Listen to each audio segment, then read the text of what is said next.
MTF में अगर आपने कोई शेयर्स परचेस करके रखे हैं तो किस प्रकार से हम उन्हें एग्जिट कर सकते हैं, या अगर किसी को उन्हें डिलीवरी में भी अगर कन्वर्ट करना है तो वो भी हम कैसे कर सकते हैं, ये हम आज के वीडियो में स्टेप बाय स्टेप देखने वाले हैं। तो सबसे पहले दोस्तों, धन के अकाउंट में मैंने लॉगिन कर लिया है। तो यहाँ पर मैंने ऑलरेडी एमटीएफ में शेयर्स लेकर रखे थे।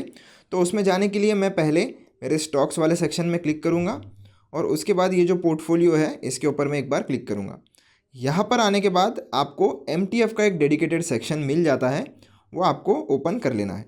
अब आप देख सकते हो कि मेरे पास 2 हिंडाल्को के शेयर्स हैं जिनको मैंने एमटीएफ में लेकर रखा है, और अब अगर मुझे इसे बेचना है या एग्ज़िट करना है तो वो हम किस प्रकार करेंगे।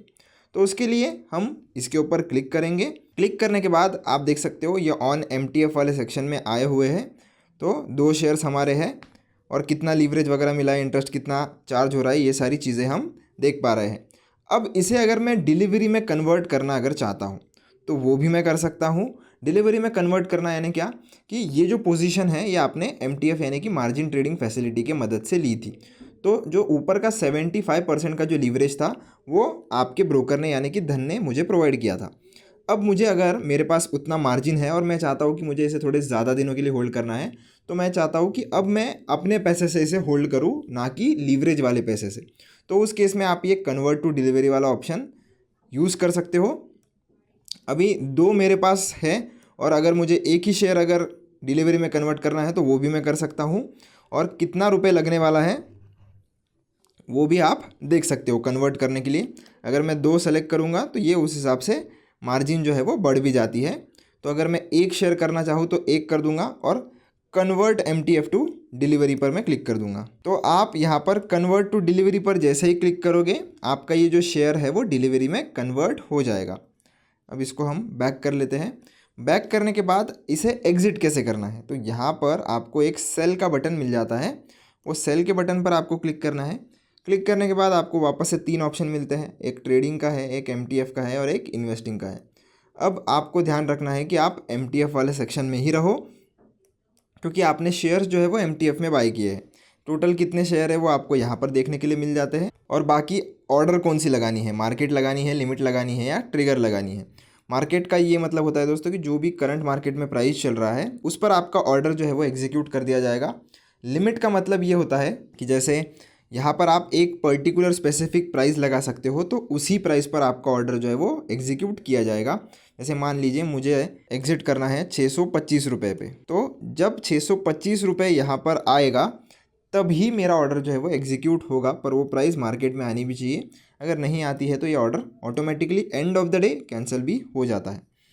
तो अभी चलिए हम लिमिट ऑर्डर लगा लेते हैं। तो इंस्टेंट सेल पर मैं क्लिक करूँगा। तो आपको पता ही होगा दोस्तों कि हमने ये जो शेयर्स है वो प्लेज किए थे। तो प्लेज करते समय जो आपने प्रोसीजर की थी वो सेम प्रोसीजर आपको अनप्लेज करने के लिए कोई भी ज़रूरी नहीं है। अनप्लेज शेयर्स ऑटोमेटिकली हो जाते हैं, तो आपको बाकी की कोई भी चिंता करने की ज़रूरत नहीं है। तो अभी आप देख सकते हो ये जो हमारा ऑर्डर है वो पेंडिंग है। क्यों? क्योंकि हमने ट्रिगर लगाया है 625 रुपये का और मार्केट चल रहा है अभी 618 619 रुपये के आसपास। तो जब मार्केट में 625 रुपये की प्राइस आ जाएगी तब ये मेरा शेयर जो है वो ऑटोमेटिकली सेल हो जाएगा या एग्ज़िट हो जाएगा। अगर आपको इस ऑर्डर में मॉडिफिकेशन करने हैं तो उसके ऊपर क्लिक कीजिए। यहाँ पर आपको मॉडिफाई का ऑप्शन मिल जाता है, उसके ऊपर हम जाएंगे। तो 2 की जगह मैं अगर एक ही क्वांटिटी एग्जिट करना चाहता हूँ और मार्केट प्राइस पे करना चाहता हूँ, तो ये सारे मॉडिफिकेशंस मैंने कर दिए। और इंस्टेंट सेल पर मैं जैसे ही क्लिक करूँगा आप देख सकते हो ये सक्सेस दिखा रहा है।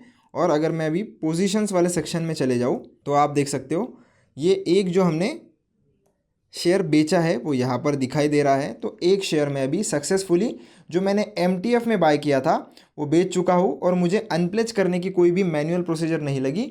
अनप्लेज शेयर्स ऑटोमेटिकली हो जाते हैं क्योंकि आपने डीडीपीआई आपका एनेबल्ड करके रखा है। तो आशा करता हूँ दोस्तों आपको समझ में आ गया होगा कि किस प्रकार से आप एमटीएफ के शेयर्स को एग्जिट कर सकते हैं या सेल कर सकते हैं। वीडियो पसंद आया हो तो चैनल को लाइक शेयर सब्सक्राइब जरूर से करना। अगर कोई डाउट आता है तो आप कमेंट सेक्शन में पूछ सकते हो। मिलता हूँ आपसे नेक्स्ट वीडियो में। धन्यवाद।